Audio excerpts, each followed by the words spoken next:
شكرا للزميل معز بولحية. تحية طيبة مشاهدينا الكرام متابعينا في كل مكان عبر قنوات بي سبورت. موعد جديد يجمعنا بكم من خلال مباريات الدوري الفرنسي، هو اللقاء الختامي على الجولة السادسة والعشرين. أين يعود باريس سان جيرمان لمعقله ولملعب البارك دي برانس في ختام هذه الجولة؟ يستقبل بعد حين نادي بوردو، الفريق الذي يتواجد في المركز الثاني عشر برصيد 35 نقطة، بينما باريس سان جيرمان لا زال يغرد وحيدا في صدارة الليغا على بعد 10 نقاط من نادي الاولمبيك دو مارسي، الفريق الذي يتواجد في المركز الثاني، والنادي الذي مني بالامس بخسارة بملعب الفيرودروم ب3 أهداف مقابل هدف واحد. اجواء رائعة جدا بملعب البارك دي برانس، ولو ان الحزن يخيم على المدرجات وكذلك الجهة التي يتواجد فيها التراس نادي باريس سان جيرمان الذين يستحضرون روح واحد من الاسماء التي اشتغلت كمراقب امني داخل فريق باريس سان جيرمان. يتعلق الامر ببرودياناك ميلوش الذي اشتغل كما قلت لما يقارب ل 25 سنة كمراقب امني. النادي الذي قدم تعازي لعائلة ميلوش وكذلك لاصدقاء ميلوش واقرباء ميلوش، الاسم الذي فارق الحياة منذ اسبوع قبيل مباراة باريس سان جيرمان واميا بملعب لالي. والحديث عن مبابي وكافاني، فرصة تلمس احد اللاعبين وتخرج بعد ذلك مباشرة الى ركنية يا نيمار. ستة مدافعين، نعم التحفظ الكبير وهذا طبيعي جدا، ثم تحضير بهذه كيفية نيمار يعمل المناولة نيمار والركنية، أول ركنية باريزية بعد الثنائية بين مبابي وكذلك نيمار. شوف لهذا الانسلال، نترقب التحكم في الكرة وفي مجريات اللعب من نادي باريس سان جيرمان، خاصة لما يتعلق الأمر بلقاءات الباس. يجي اليسرى نيمار يلعب لمبابي، يرفع رأس مبابي الأرضية، كانت تلعب يوم السبت القادم، تمشي كرة أمامية لكن تعطيها بعد ذلك نيمار يستلم الكرة يلعبها، وهذه فرصة أنخيل في نادي الركنية الراسية بعيدة تماما. الحكم ماذا يقول؟ فيها ركنية مرة أخرى، نعم. وطابيو على ما يبدو ومن لمس، شوف لهذا الصراع بينه وبين تياغو اللاعب البرازيلي نيمار جونيور، ونيمار الراسية بعد ذلك لكن مرة جانبية، نعم نيمار كاد يفعل جوب مرة أخرى. مبابي العرضية ونيمار بالراس لكن بعيدة. هل بإمكانه أنه يوقف المد الهجومي لنادي باريس سان جيرمان؟ بينما الحكم ماذا يقول؟ لا وجود لخطأ، تخرج مباشرة إلى ركلة مرمى. لاعبي باسيتش مع وكانوا ينريكو، أول تصدي وأول اختبار لحارس المرمى سيرخيو ريكو. جبري آدم النادي بورتو، كانوا يلعب مرفوع داخل منطقة الجزاء، يتدخل كرة تمشي ناحية اللاعب وكانوا فرصة تدخل من كل فعالية نادي باريس سان جيرمان. كرة فرصة المتابعة من كوستيل، لا مسؤولي باريس سان جيرمان ولا لاعبي نادي بوردو. مشاهدينا الكرام، تلعب هذه الركنية،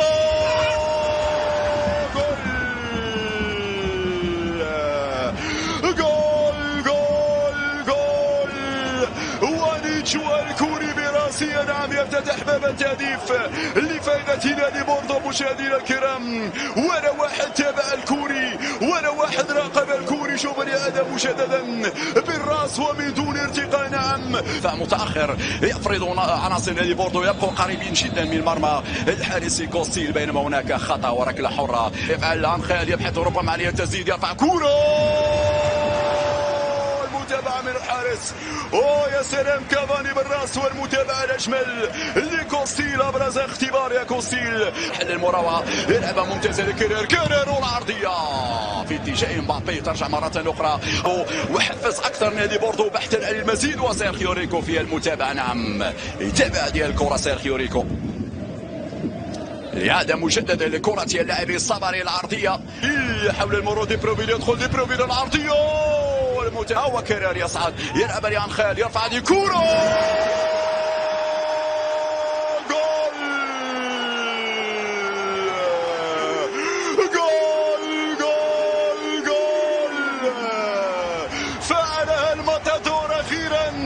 فعلها الماتادور أخيرا، سجل يا تاريخ، سجل يا البيت. الأمور على حالها، باريس سان جيرمان بإمكانه يسجل الثاني، فرصة ومبابي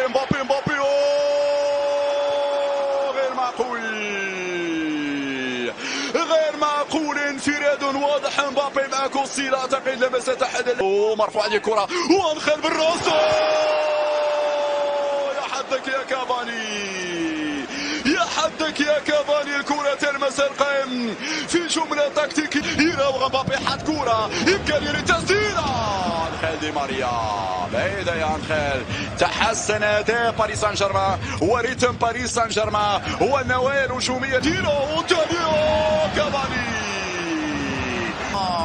لمسة واحدة بين والعرضية بين كبيرة لا إشارة. أنخيل دي ماريا يسددها. تصل لباريس وللبارك وحضر مباريات باريس سان جيرمان خاصة مع العدد الهائل من اللاعبين البرازيليين يتقدموا من. سيخرج سيبقى مدافعا. تمشي كرة وفرصة مرة ثانية.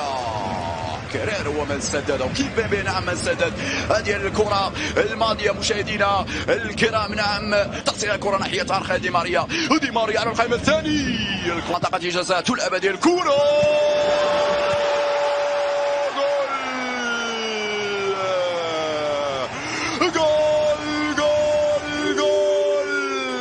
لمسة برازيلية، صناعة برازيلية من نيمار لماركينوس. البرازيليون يتألقون، البرازيليون يبدعون من القهارة والحل الفردي. هي ميزات باريس سان جيرمان مع نيمار ولا مبابي. يدخل مبابي كافاني ومبابي غير معقول.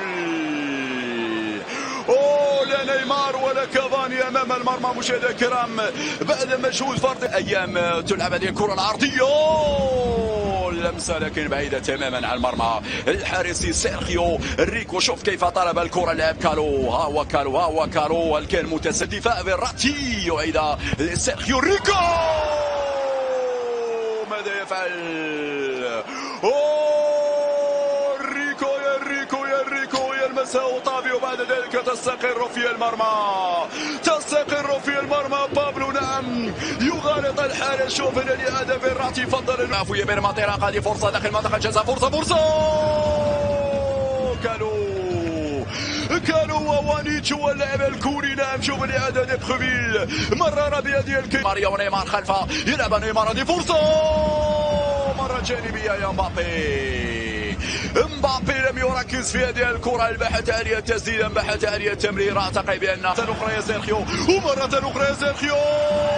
المتابعة من ماركينوس لثاني مرة. دي ماريا يلعب بيد الكيفية ناحية مبابي. صعب على مبابي. العرضية من نيمار وكافاني كان في الانتظار لكن من الفريق الباريسي. بينما لدينا هنا كرة عرضية تلعب هذه الركنية. فرصة مرة تمام الجميع. الكرة مرة تمام الجميع. نعم يلعب إدريسا غاناغي. الكرة تتحول مباشرة إلى ركنية. يقوم مبابي العرضية.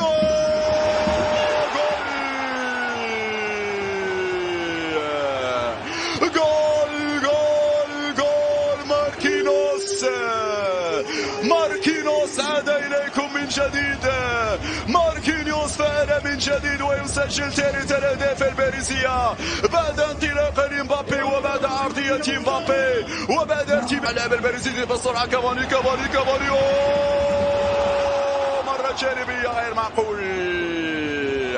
مرة جانبية غير معقول. مثل هذه الفرص لا تضيع ايدي. بيرنات بين يرايع. فرصة كافاني نزلت خطيرة والحكم يصفر. نعم الحكم يصفر خطأ في هذه اللحظات وركلة حرة لفائدة نادي بورتو. تحسن أداء الثنائية بينما فرصة مبابي كافاني لم يرغب. مبابي لازالت عند مبابي. يرفعها في اتجاه كافاني مهاجم الذي يحسن التمركز. هذه فرصة جول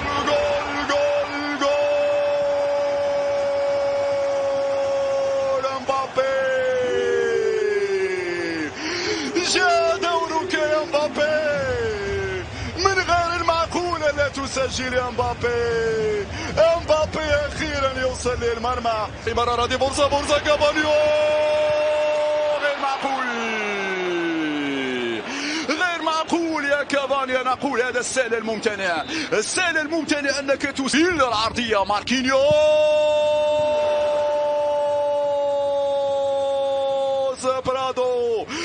بارتو نعم هدف عالمي. بارتو حتى في الزاوية 90. روبن بارتو نعم البديل.